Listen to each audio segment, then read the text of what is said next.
The broadcast is now starting. All attendees are in listen-only mode. Good afternoon and welcome to the DFK Australia New Zealand Doing Business in the UK webinar. This webinar is a guide for Australian business owners who are looking at setting up, extending themselves to the United Kingdom. So if you've not heard of DFK Australia New Zealand before, our positioning for you is that we offer local knowledge at each of our local firms, but then we have national connections right across Australia and New Zealand. And today, the most important thing is that we can offer you global reach as well, because we have firms in 435 offices and 93 countries around the world. So wherever you're looking at expanding to, there's a very good chance that we have contacts there to make that easier for you. Now, the presenters that you have on today's webinar are Robert Shelton from DFK Everalls in Canberra, in our capital city, and Neil Rainsford from Langdowns DFK in Southampton in the UK. Now, the agenda that we will be covering today for you is we'll be looking at business structure and taxes in an overview, as well as other business taxes that are relevant to you as a business owner. We'll be touching on both the practical and the people issues that are involved in expanding into a new country, and taking a look at the UK business environment. Also, the opportunities that are there for you to apply for grants and incentives. And we'll be looking specifically at a case study, a quick case study to make the lay of the land more clear for you.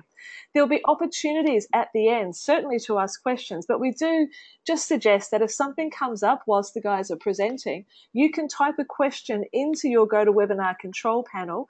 I'll see that, and then I will be able to get the guys to answer those questions for you. So please feel free to pop them in.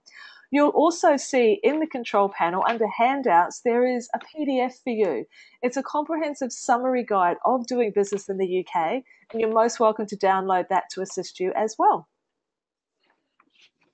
Now, just before we take off, I'm going to put forward a couple of polls just so that we understand who is it that we have on the line, because that helps us make the presentation more specific for you. So you can do a quick click to vote once I launch the poll. The first one is asking, how long have you been in business? 0 to 5, 5 to 10, or 10 plus years. If you could do a quick vote for us there. Can see those coming through. We've got mature businesses on the line here at the moment, 100% in the 10 plus years. Just waiting for a couple more people to pop in their vote. Okay, thank you very much. And then we'll have a look at the next poll, which is, when are you intending to expand into the UK? Looking to know if you already have, or considering this within the next 6, 12 months, or within the next 3 years. Just waiting for some votes there so we can understand who we have on the call with us. So are you already in the UK, or are you looking within the next 6, 12 months, or 3 years? Just giving a couple more moments for that. There seems to be an even split, with 33% within the next 6 months, 33% within the next 12 months, and 33% within the next 3 years. Thank you kindly. Okay.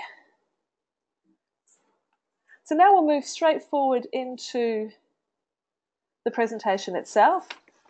Oops, my apologies, just got one little slide in the wrong spot there.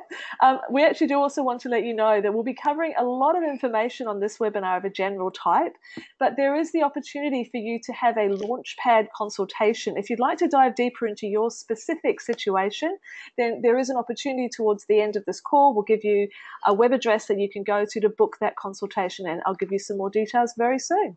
But we'll just move over to our first presenter and talking about business structures. Over to you, Rob. Well, thanks, Angela, and good afternoon to listeners. Also, a very good morning to Neil in Southampton in the UK. Neil Rainsford, Southampton. It's 5 o'clock, crack of dawn in the morning over there, or 5:30, I should say. So thank you for getting up. But tell me, Southampton, what's that got to do with the UK and London? Oh, hi, Rob. Good morning. Yeah, it is very early, and I've been awake for 45 minutes now, so I'm about 75% there. So if you'd be kind to me. Southampton. Southampton's a great place to do business in the UK. Basically, if you look at the mainland UK, we're right in the centre at the southerlymost point. As a firm, we're based in the whole of Hampshire, not just Southampton. So we've got offices in Basingstoke and Andover. There's a very busy port in Southampton, great marine industry, manufacturing, professional services, tourism. So there's lots of stuff going on here. As far as dealing with London is concerned, we're very close to London. So effectively, by train, Basingstoke's only 45 minutes out of London. Southampton's about an hour and a half, so we can be in London very quickly, and we do indeed deal with a lot of clients in London.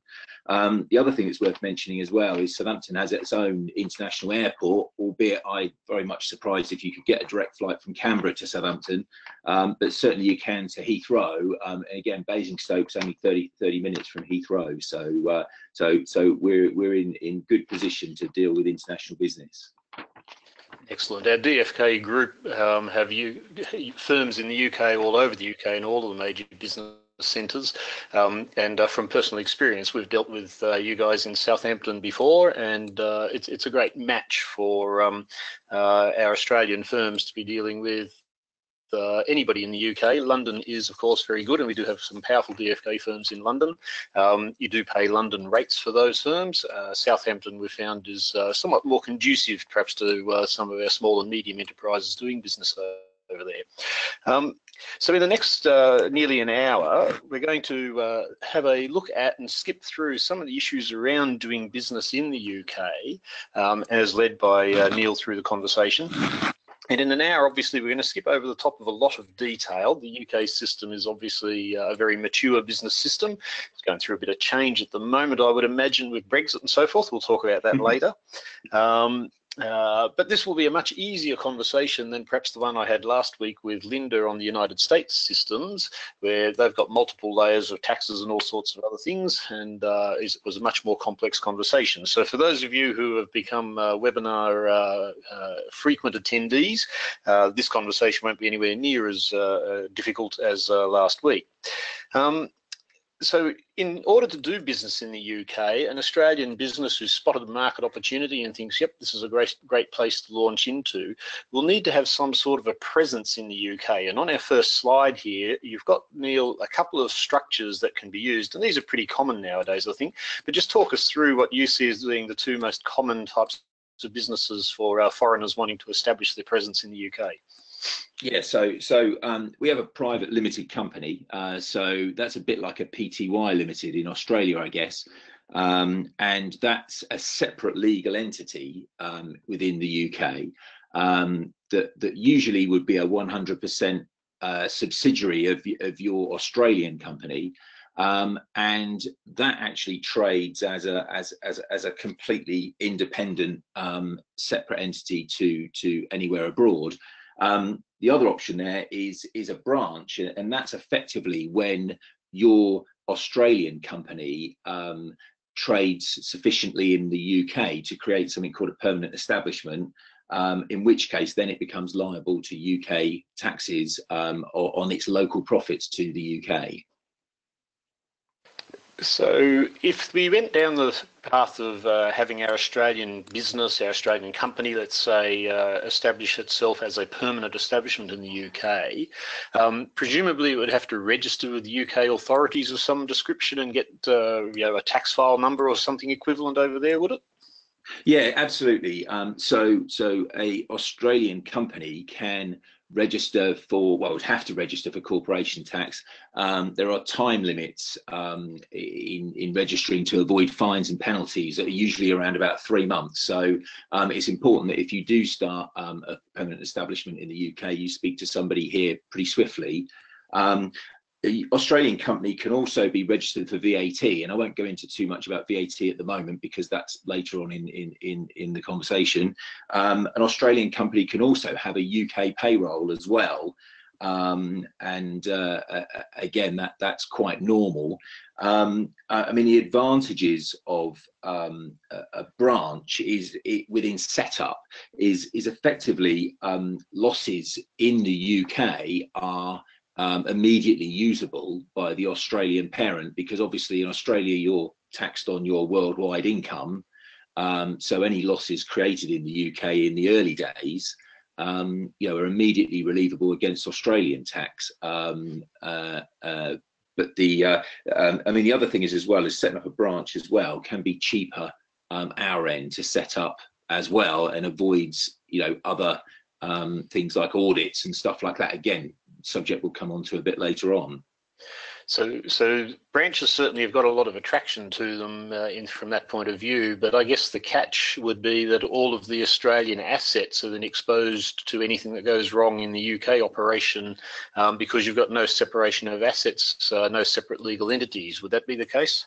Yeah, that's absolutely right. So if you set up a private limited company, you have limited liabilities. So your liabilities are limited to the share capital that's invested in the business, and also any money loaned, obviously from Australia to the UK, could be at risk of not being repaid if the UK entity did fail. It would be also completely independent taxation as well. So the UK company, you wouldn't have to worry about the interaction between the Australian company and the UK profits, because the UK profits would be taxed on its own. So yeah, you're exactly right with that. So really there's a risk management decision that sounds like many of our businesses online have probably already had a look at, and hopefully some of them have already made their decisions. One of the great risks that we've seen come into our office is Australian businesses have started doing things in the UK, have got plenty of transactions happening, and without realising it, they have established a permanent establishment in the UK and have already got some obligations over there that they've neither registered for nor recognised. So as with all of these webinars, the take-home message is always get advice, and get advice in advance so you know what you're lining up for wherever possible. Now, you've got some other business structures listed on here, but we might move on to the next slide there, Angela, because those are really not so relevant to foreign investors. But when we're choosing our business structure, one of the issues that, not the only one by any stretch of the imagination, but one of the issues that we want to consider is obviously the tax rates applicable to those business structures. So just as that slide finds its way through, I'm not sure what's going on there, it might be a bit slow. The tax rates for a branch and for a private company, they're actually the same rate, are they, Neil? Yeah, that's one thing where, again, things are much more simple here than they are in the US. We have one flat rate of corporation tax, and that would be applicable to an Australian Australian company with a UK branch, or a UK private limited company, and that's 19%. We're in a position where that rate is likely to reduce to 17% by the end of the next Parliament, which is 2021.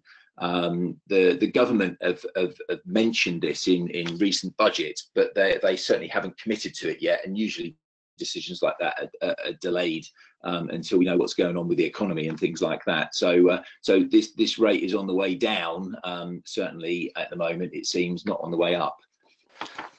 Well, that might be a factor of Brexit or your political climate over there, but you've got to compare 19% in the UK to our current rate of either 27.5% or 30% in Australia, depending on how large the organisation is. So that rate looks pretty attractive by our standards.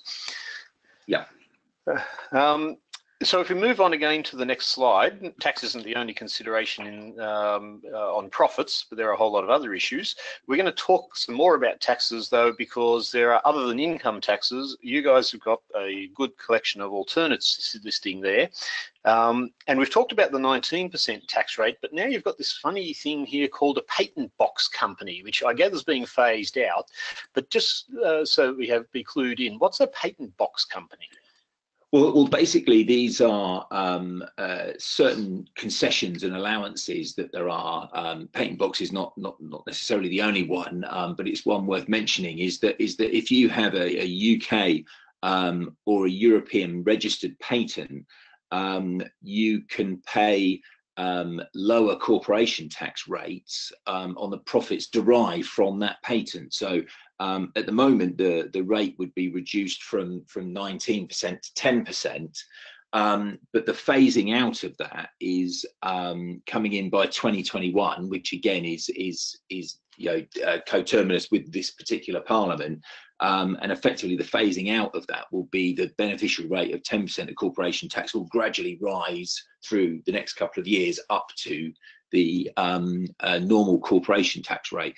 The reason it's been actually phased out is because the EU effectively say that it is anti-competitive and we shouldn't have it. The Netherlands have a similar problem. They have a similar patent box option, and they're having to phase theirs out as well. So yeah, this is where some of our rules and regulations are not necessarily our decisions. They're governed by Europe as well. I thought you were making sure that they were your decisions going forward, but that's just a view from 10,000 miles away. Yeah. Well, that's a year away yet, I think. So let's skip down a couple. We've got some interesting withholding tax rates. And the withholding taxes, again, common to our other webinars. Withholding can apply to dividends, interest, and various licenses and royalties at a collection of rates. And before people get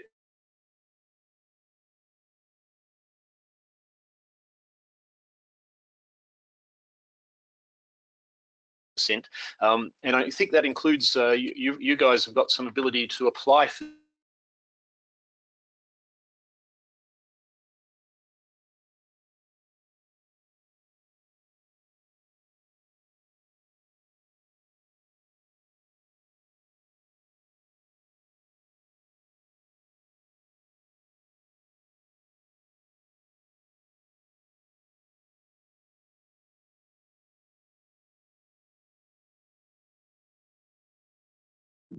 withholding taxes. It is quite likely that we would be able to achieve that with the UK tax authorities.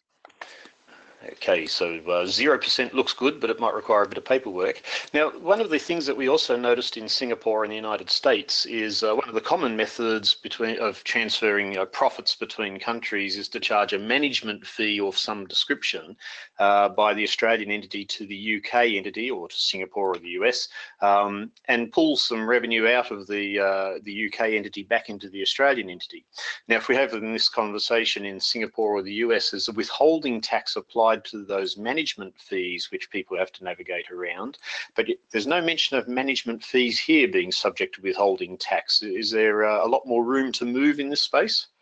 Yeah, there is definitely. I mean, the way that the UK deal with management fees is largely under if you're a slightly bigger group, under the transfer pricing rules. But if you're a smaller group and transfer pricing doesn't apply, we have this principle of a bona fide business expense for the Inland Revenue to give tax deductions. So effectively, management charges can be charged. There is no withholding tax. You do get corporation tax relief for them, but only if the management charges are justifiable and have a scientific method of calculating them. So you can't just stick a finger in the air and say, oh, I think the management charge is going to be about £200,000 for a company that happens to make £200,000 worth of profit.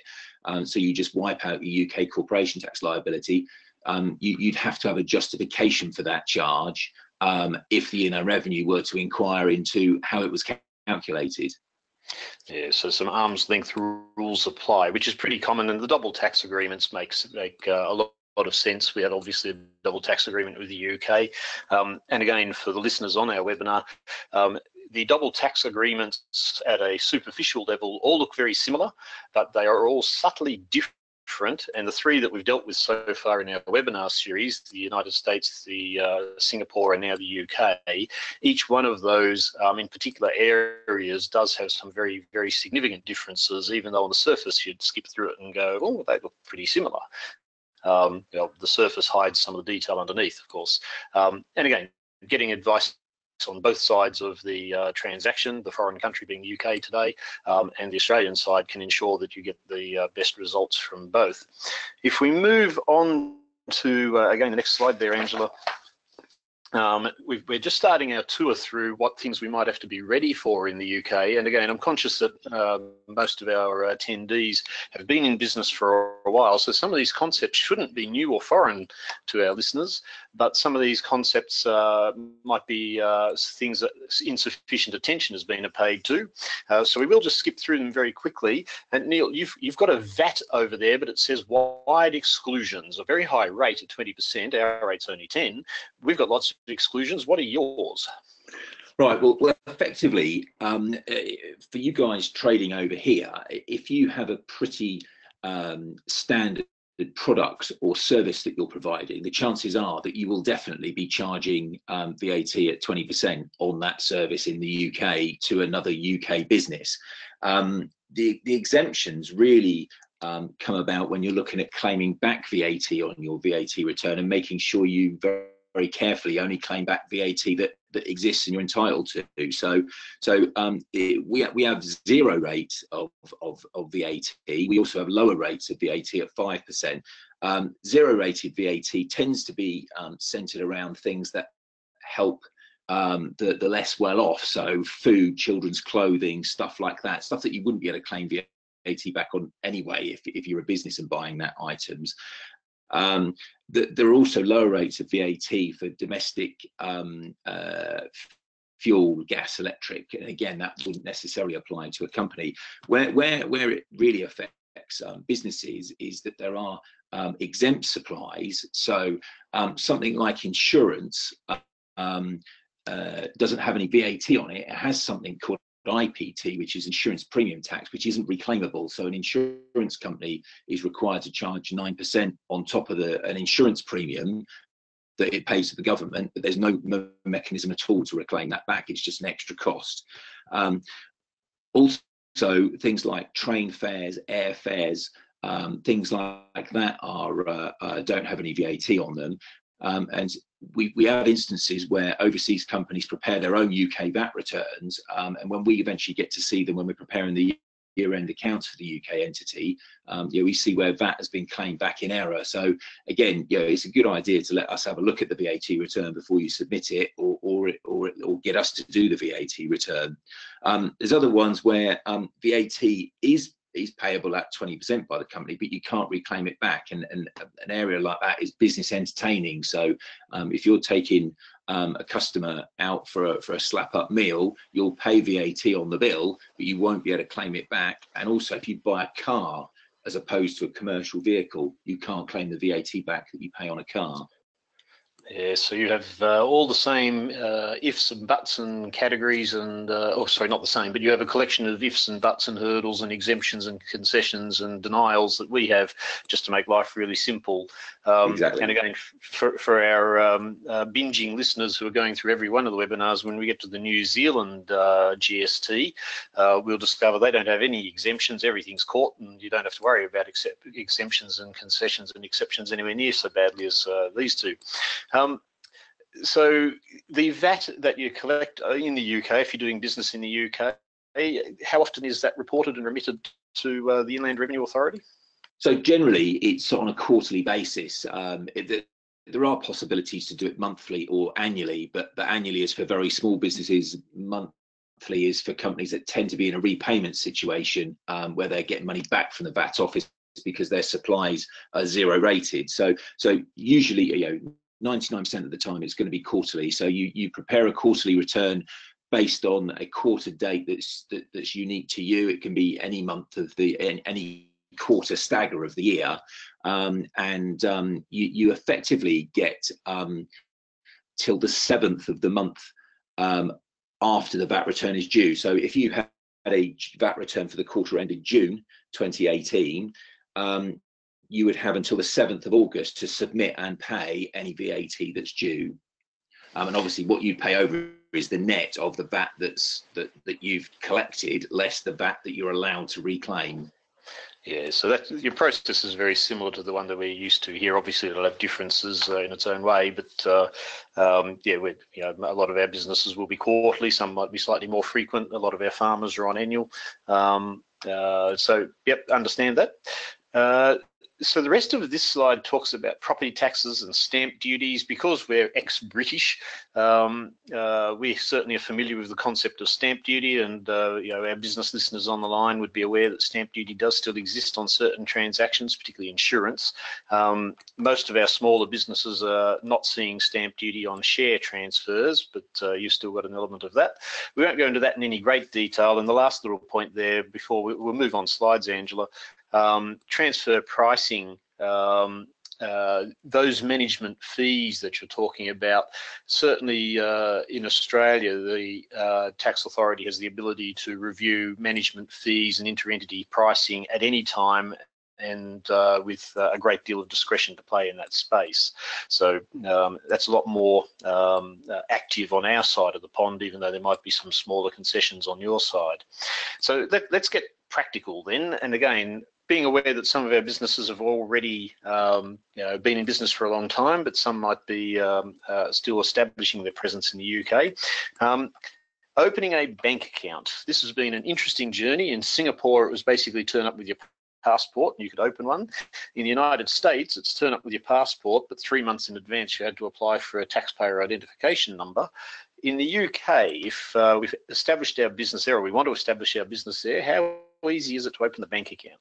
Yeah, this is a real practical issue, and without any official legislation or anything like that in recent years, it's become more and more difficult to open a bank account in the UK, and it's all based around our money laundering regulations. That the banks have been hit in the UK quite hard with fines and things for aiding money laundering. I'm sure they didn't do it deliberately, but nevertheless they did.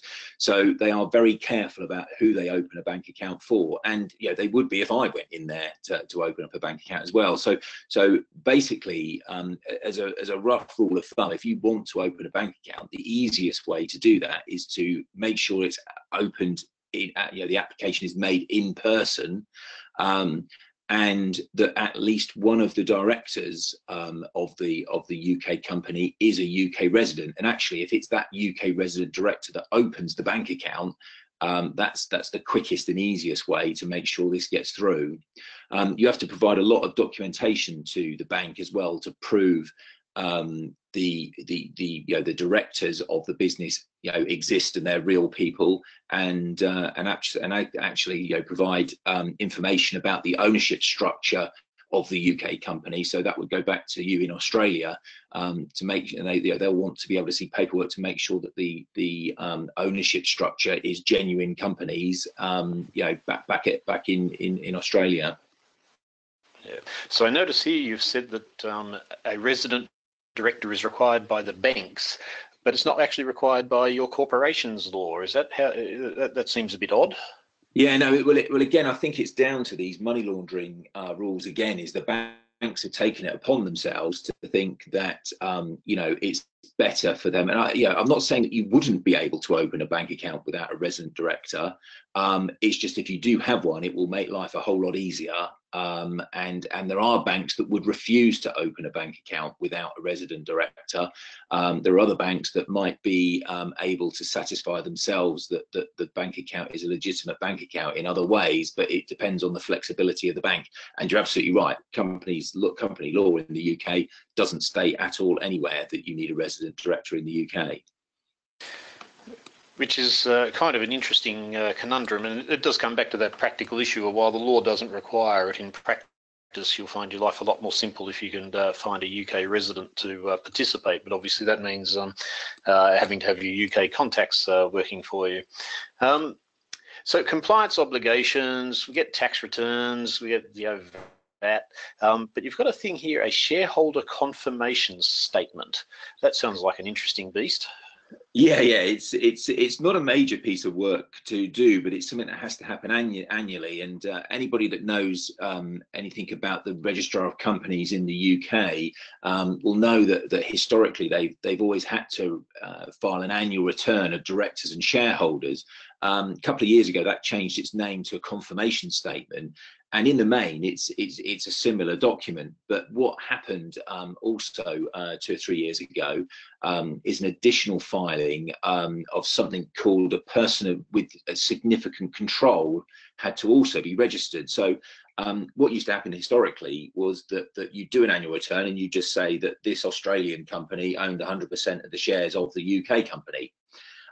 What we now have to do is actually put a name of a person on the public record that controls the UK entity. So we'd have to look behind the share ownership of the Australian company. And if an individual controls between 25 and 50%, or 50 and 75%, or indeed 75% or more of the UK company, their personal name has to go on the public record as well. And it's only if there are, say, 5 shareholders in Australia that own 20% each of a company would you then file a return to say that there is no person of significant control. There has to be a filing at all times to say who the persons of significant control are, or indeed if there is no one in control. So that's a bit of a gotcha, and quite different to some things that our business people might be used to. We certainly have a annual company's return that we lodge here, but the concept of that controlling person is not familiar in our language. And what it also means is that the UK entity, which is wholly owned by an Australian entity in a very simple situation, you might easily forget that a change to the equity ownerships in the Australian entity then has to be fed through to the UK company's office to be reflected over there. So there is some subtleties in there that, again, just being aware of the environment you're in is important for. Now, the other one that we touch on each of these webinars is whether our foreign-owned company, so let's keep it simple for a moment. We've got a UK company, a proprietary limited company, private limited company, wholly owned by an Australian company. Do we have to have that UK entity audited? Right, so basically all companies need to be audited. However, certain companies can have an exemption from being audited. And the way it works in the UK is that effectively, obviously, if a UK company is a subsidiary of an Australian company, you have a group there. And what you have to do is consider 3 different criteria for the worldwide group, and that's the important thing here. It's the worldwide group, so it doesn't matter if the UK company turns over £100,000. If the worldwide group fails these 2 of the 3 criteria I'm about to mention, then an audit is required in the UK for the UK entity. So you look at the worldwide turnover, and if that's in excess of £10.2 million, then an audit could be required. If the total assets of the group, so that's your fixed plus current assets, are more than £5.1 million, or you have 50 employees or more, then if you fail 2 of those 3 criteria, then an audit is required. Okay, so there is the need, obviously, as you expand, to keep an eye on your size and those 2 out of 3 criteria. And of course, at the moment, Australian entities would have to be aware that our Aussie dollar is progressively buying more and more pounds. So the increase in size of the Aussie entity might also convert to heading into the audit territory overseas a lot more quickly too, as your British pound heads into the uncertain Brexit environment. But yeah, I'll resist the temptation to tease you about that. Yes, exactly. It's too early in the morning your time. Yeah, also, yeah, it makes our holidays very expensive, I can tell you. You'll start to feel how we feel when we travel overseas. And the last one, just on that slide, or not quite the last one on the stage, but anyway, going digital filings. Everything's turning digital over there, is it? Yeah, this initiative that's actually been delayed by Brexit. The UK government are putting so many resources into preparing for Brexit that that things like this have been shelved for the short term. However, VAT is the only tax that's actually sort of remained on course for its original deadline. So from the 6th of April 2019, your next VAT return after the 6th of April 2019 can't be submitted through the HMRC portal that currently exists. That portal is going to be switched off, and VAT returns must be submitted through compliance software. So you guys will be familiar with Xero as an example, which is a fully compliant software. So you'll prepare your VAT return on Xero and it gets submitted via that software, not manually through the UK portal that we currently use. So we're going through this process at the moment of looking at all clients, looking at what software they use and making sure that they're able to do that from April 19. Yeah, yep. And that capability is growing here at home as well in many cases. Your financial year, you did mention the 5th of April there for a moment. Your standard financial year is a 5 April deadline, but you said anything you wish. It's an easy process to get a financial year that might coincide with the Australian group's financial year end. Yeah, sure. I mean, basically, the way that legislation works is it's based on a tax year, but essentially, individuals are the only ones that have to consider the year to the 5th of April. So things to like the payroll is always the year to the 5th of April. All personal tax returns are the year to the 5th of April. But with companies, you can actually choose any year end you want. And your corporate taxes are filed up to that year as well with your financial statements as well. So it might be worth just mentioning some filing deadlines that you have we have here in the UK. So if you had a company with a year end of the 31st of December, the financial statements would have to be filed with Companies House within 9 months. So i.e. by the 30th of September, there are quite progressive and nasty fines that are levied automatically if you don't hit those deadlines. A corporation tax return, this is a little bit of an oddity as well, because a corporation tax return is due 12 months after the year end. So a 31st of December 18 year would have to file their corporate tax return by the 31st of December 19. However, any corporation tax payable is due 9 months and 1 day after the year end. So you have this situation where if you haven't got your tax finalised by the 1st of October, using my December year end example, then you would have to make an estimate of your tax and pay it on the 1st of October, without necessarily having submitted your tax return. I mean, clearly, most of our clients have got their tax returns submitted and filed well ahead of that tax deadline, so they know what tax they're paying on the due date. Yes, we love deadlines here, and as the old saying goes, we love the noise they make as they go whizzing past. So permanent establishment is a concept that we have sort of skipped over a couple of times. And there is a concept of permanent establishment in all of the double tax agreements, and especially the UK-Australia one. We could do 27 slides on permanent establishment alone, and we're not going to. But it's all worthwhile sort of recognising that it is easy to create a permanent establishment without really knowing that, by dint of having somebody on your, the Australian entity having somebody on your payroll overseas who's negotiating and executing contracts for you. There's a whole lot of rules and words around having a bricks and mortar presence in the UK, opening an office in the UK. Any of those things can potentially trigger a permanent establishment, and therefore trigger the need to lodge returns, and you may have established yourself as a branch without really knowing it.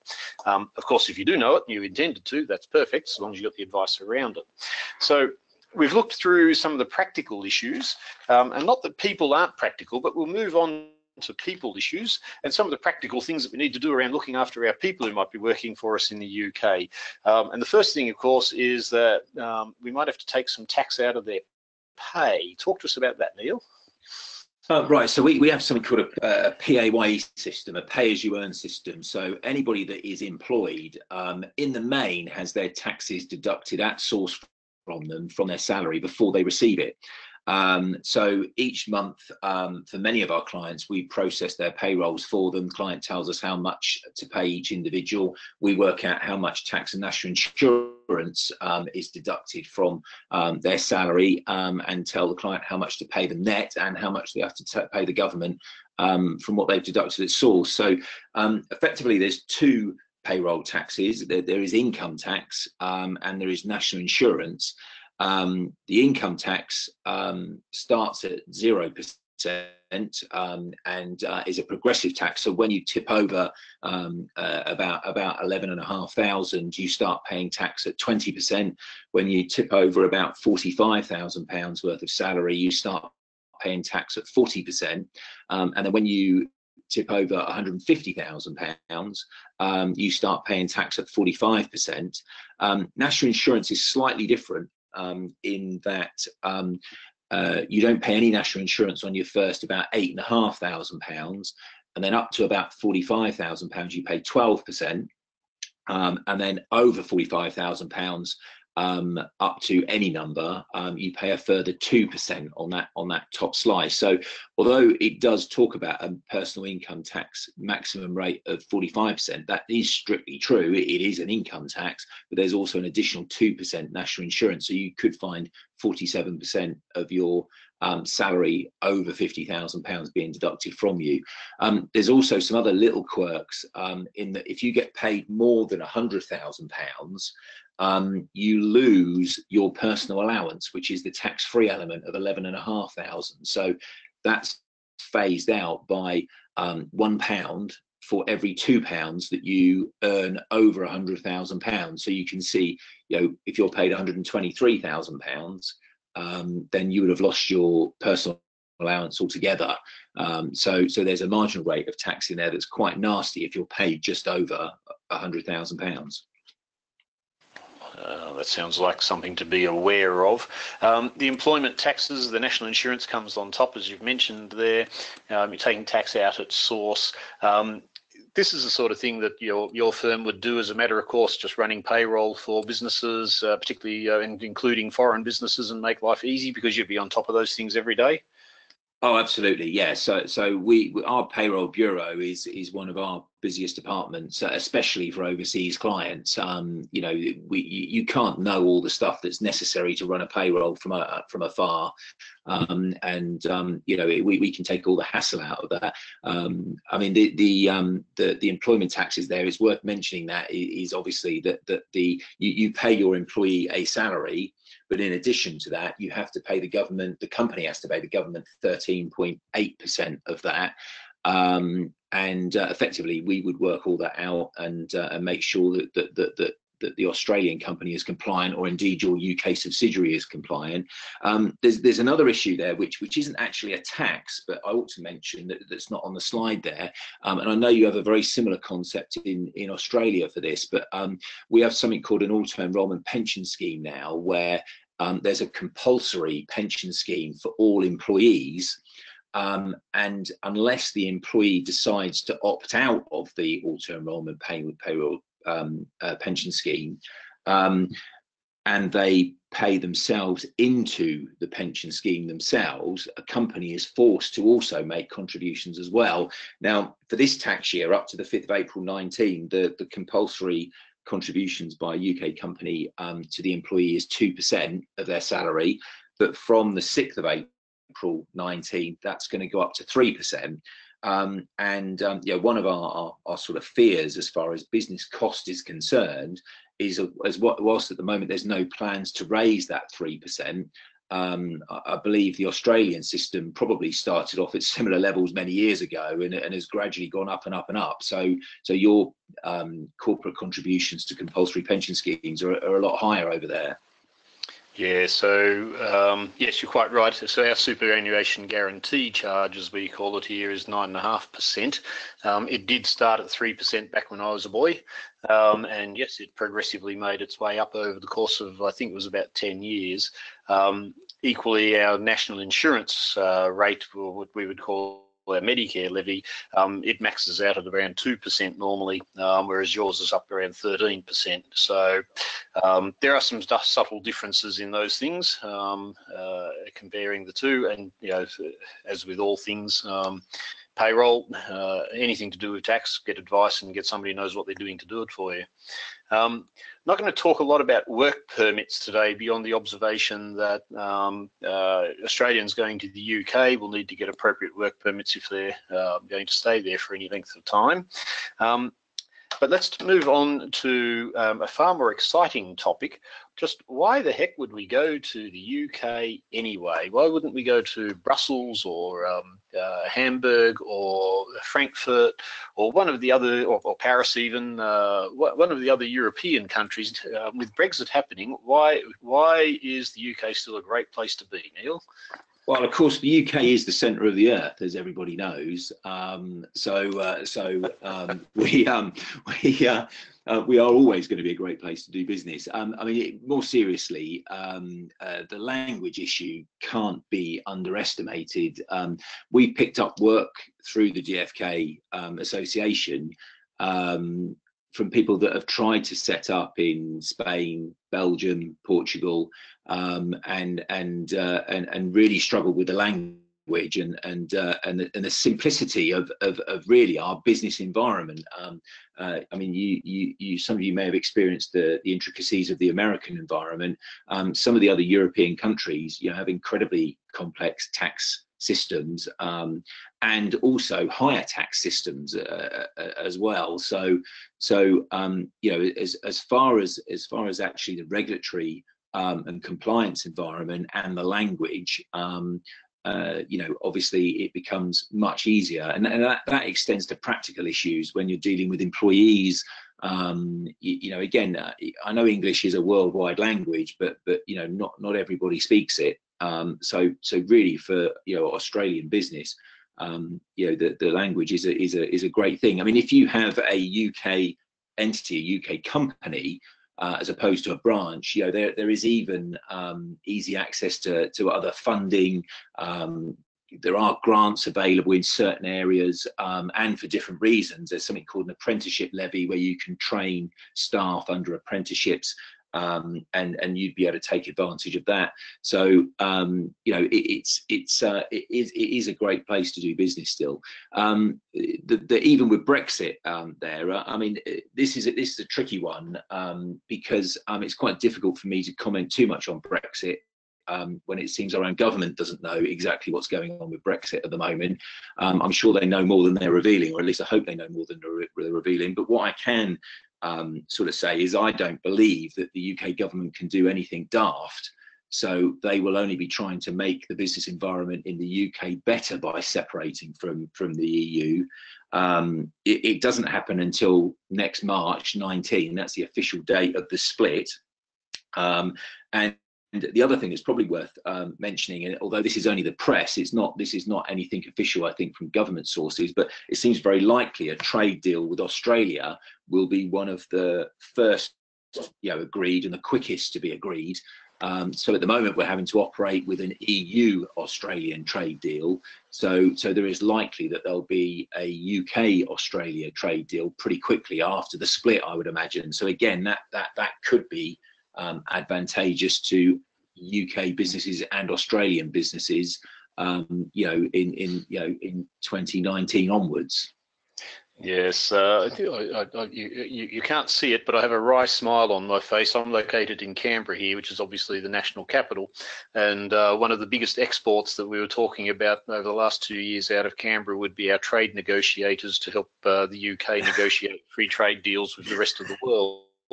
Because you didn't have any, you relied on the EU for so long. So yes, there was a bit of amusement here on that front.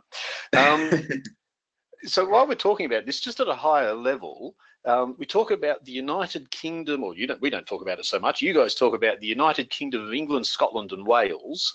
From a business and regulatory point of view, are you one, or are there some subtleties in there?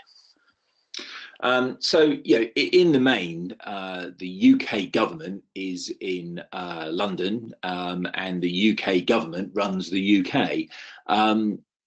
Wales, Scotland, both have devolved parliaments as well, where certain areas they are allowed to change the rules in those countries by varying degrees. The main UK government gives them permission to tinker with certain areas. Northern Ireland is part of the UK and is a little bit strange at the moment because their parliament has failed because of the difficulties there in political difficulties there in people agreeing.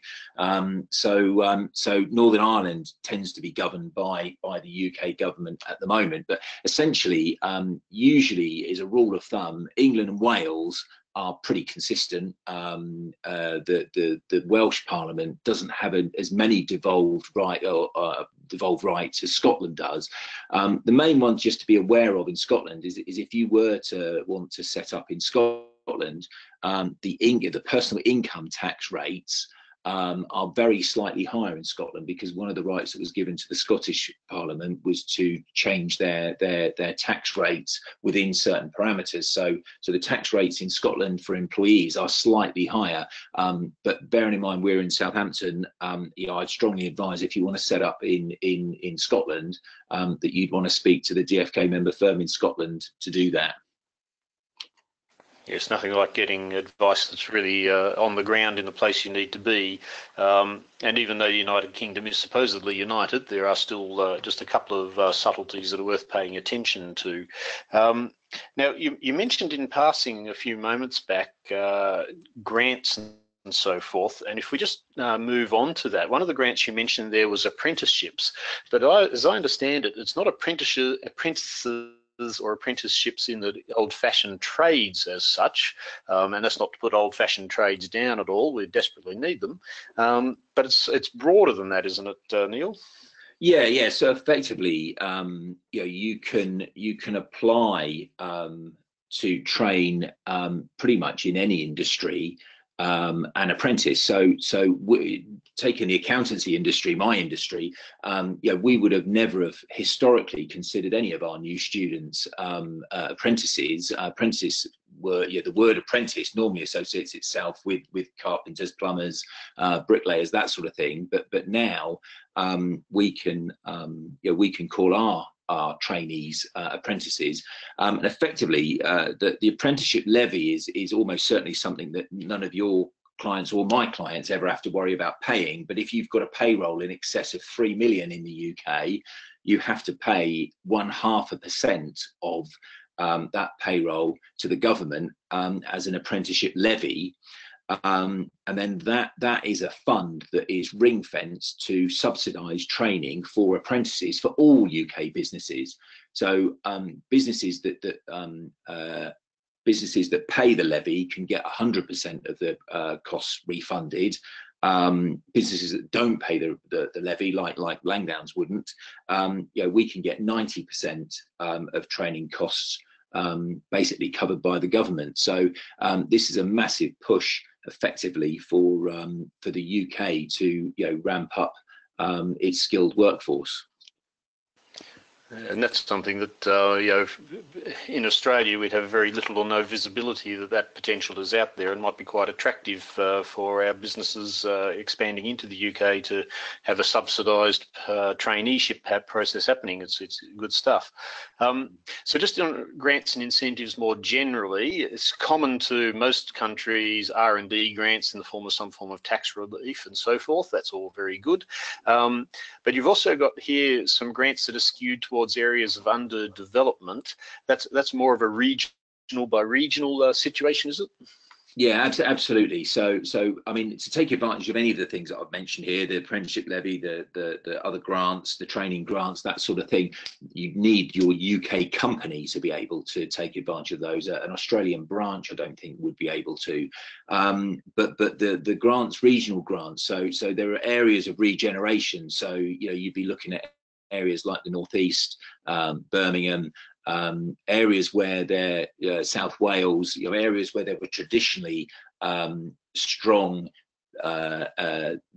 industries historically that no longer exist, like mining and things like that. Areas like that, if you set up, you can get grants.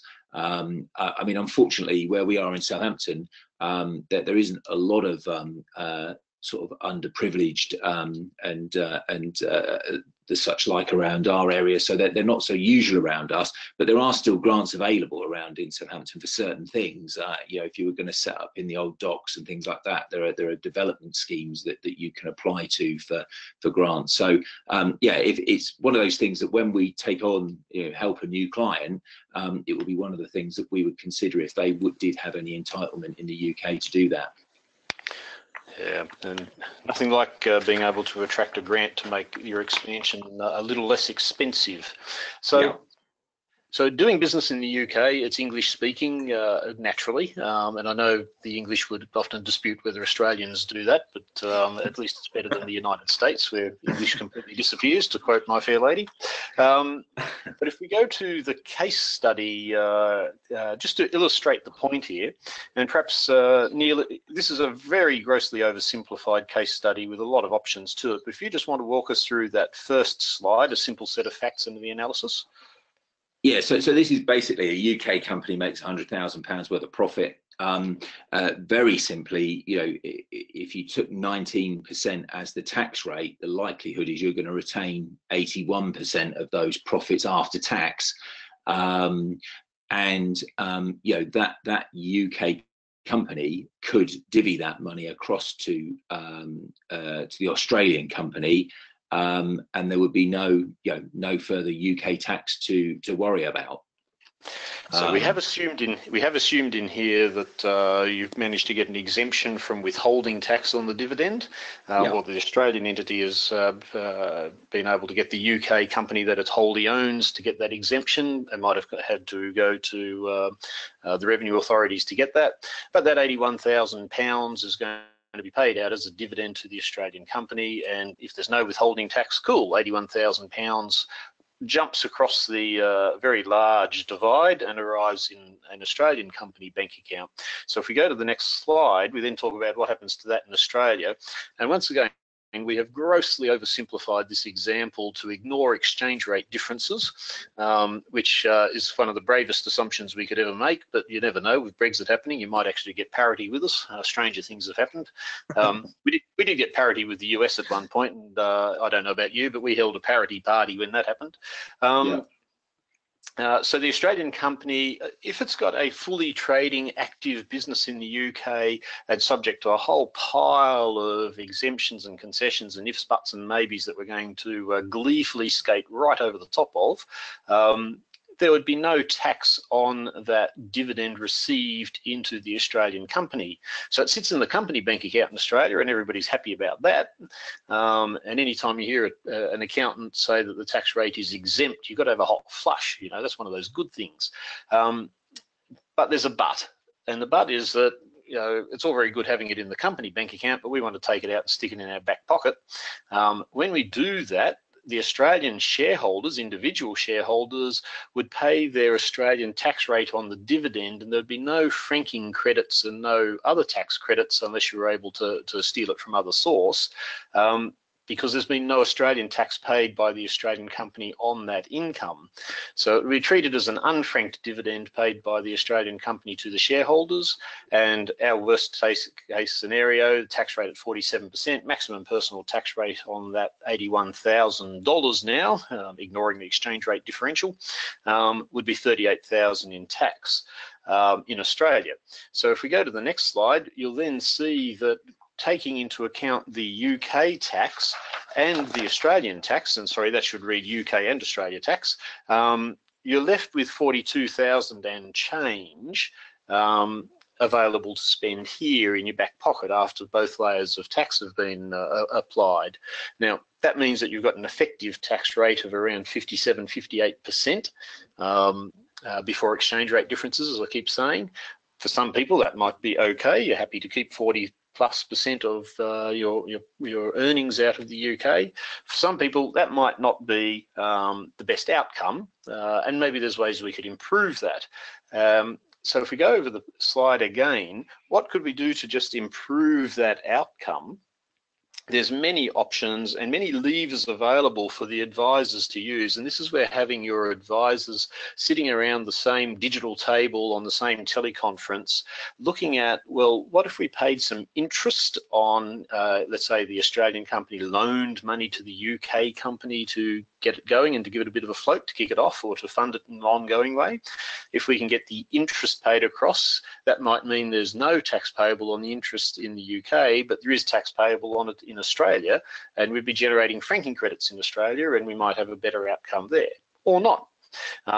Another option would be to look at our royalties or our management fees and setting the transfer price on goods or services provided across the distance. All of those, and there's many other levers that your advisors can use to engineer a better outcome than a 42% effective after-tax return on the profits.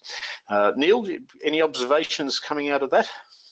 Well, the only thing really is just that the UK corporation tax rate is one of the lowest in Europe, is one of the lowest in the world. So the important thing from my point of view is that it's the 81,000 that has the potential to go across to Australia, and there are other tax regimes in Europe where that figure could be considerably less. Yeah, so there's some options in there. I think the other take-home message, and we did cover this on one of the other webinars, was that if you've got 81% of your profits left available in the UK, the fastest way to not have it subjected to further tax is to leave that money in the UK and use it to fund further expansion, further growth, further investment, and build the value of the UK operations. That makes a lot of sense, rather than bring it back here, taking it out and spending it on wine, women and song and whatever else might turn you on here. It's simply better to leave the profits and reinvest them and put them to far better use than those other things here. So if we move on to our little summary, as we sort of finish up smack on time, doing business in the UK. Any comments there that we haven't already covered sufficiently, Neil? No, I mean, it's just to reiterate, with the language and the regulatory environment, like it is business friendly. We are, English is the worldwide language, so it does make a great base for European expansion, despite the Brexit position at the moment. We are a lower tax environment, so that's great, and we're strong. We are strong regulatorily. I mean, it's no bad thing sometimes having regulations to give you certainty and know where you're dealing, how you're dealing. It's a great place to do business. All right. So with that, Neil, I think we should say thank you to you for getting up dark and early and watching the dawn as you've been talking to us here in Australia. It's a lovely winter's afternoon here. And we look forward to talking some more, perhaps offline, and seeing any other questions that come through. But I'm going to throw back to Angela to see if there are any questions or to take us on from here. Angela, over to you. Thank you, guys. I was taking notes myself, my husband being from the UK originally, and I'm still trying to convince him to go back and let us set up business over there.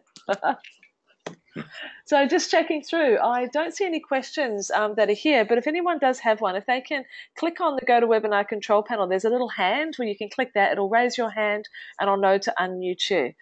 Quite often what happens when you've listened to a webinar like this, questions come up afterwards when you've had time to digest the information that you've taken in, when we send you out the recording and also a copy of the slides.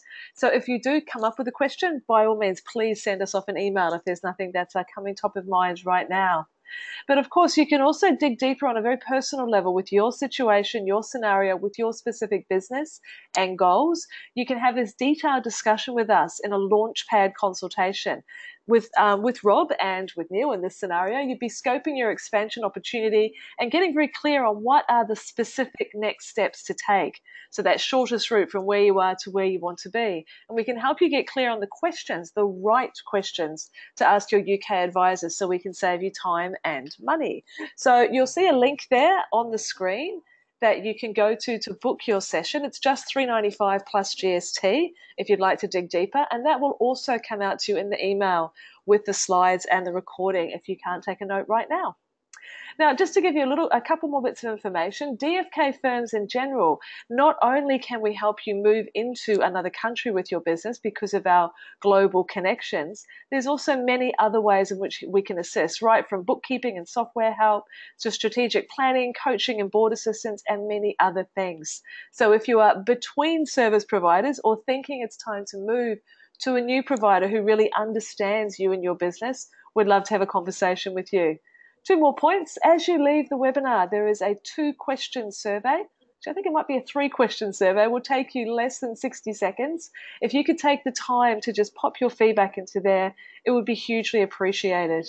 And of course, this Doing Business Overseas or in the UK is just one of the 5 webinars we're running during August.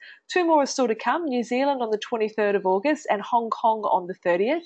The replays are now available for Singapore and the USA. So if you have global ideas in mind of other countries that you'd like to expand into, please come along and visit us with those 2 webinars coming up, or feel free to go back to the page and listen to the replays for Singapore and the USA. The UK one will be there very shortly as well. So thank you so much for spending your time with us today. Thanks to Rob and Neil for sharing all of that insight that is designed to make your journey shorter and sweeter to doing business in the UK. So have a wonderful day, and we will be back talking to you guys again very soon. Take care.